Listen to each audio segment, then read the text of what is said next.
الصبايا اللي بيحبوا الصوصات الشوكولا بشكل عام وصوص الشوكولا البيضة بشكل خاص، هذا الفيديو خاص لكم. صوص الشوكولا البيضة بطريقة بسيطة وسهلة وسريعة، طريقة مبسطة جدا ومكونات قليلة إن شاء الله موجودة بمطبخكم. مثل ما شايفين قوامه ولا أروع من هيك، وهذا لسه كنت أنا ما مبردته أبدا. هلأ بالبداية أنا حبيت أجرب تجربة، بس هي اني احط المكونات كلها واخلطها على ايدي وشوف اذا رح تتقل معي الشوكولا ولا لا. حطيت هون نص كوب من الحليب السائل، رح ضيف كمان السكر البودرة. هون السكر البودرة حبيت اطحنه مشان جرب الشوكولا اذا رح تتقل معي بالخلط اليدوي ولا لا.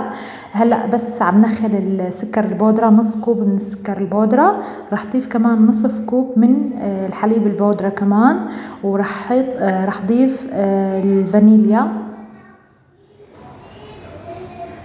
ربع معلقة من الفانيليا البودرة. ورح حرك المكونات بالخفاقة اليدوية لحتى اشوف يعني اشوفها اندمجت المكونات كلها مع بعضها. ورح ضيف زيت، نصف كوب من الزيت النباتي. فيكم تضيفوا زيت وزبدة مع بعض، يعني النص كوب نفسه الدهن ضيفوا نص زيت ونص زبدة.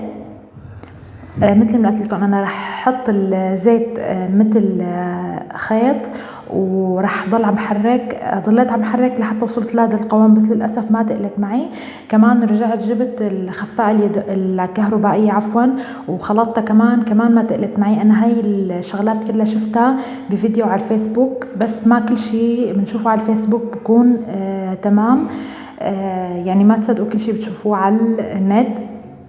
هلا انا رجعت حطيتها بالخلاط الكهربائي لحتى وصلت لهذا القوام، ما ضفت لها اي شيء تاني، بس ضليت عم اخلطها لحتى وصلت لهذا القوام مثل ما شايفين.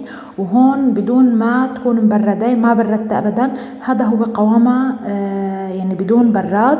قوامها بشهي. اذا حطيتوها بالبراد رح تتقل معكم اكتر وبتصير تمام. يعني اذا حطيتوها على وش كيك، على وش دونات، بتطلع بيرفكت ولا ألذ من هيك. جربوها بهي الطريقة رح تعجبكم كتير، لذيذة وسهلة وسريعة، ومثل ما قلت لكم مكونات بسيطة موجودة عندكم بالبيت. وإن شاء الله بشوفكم بفيديوهات قادمة.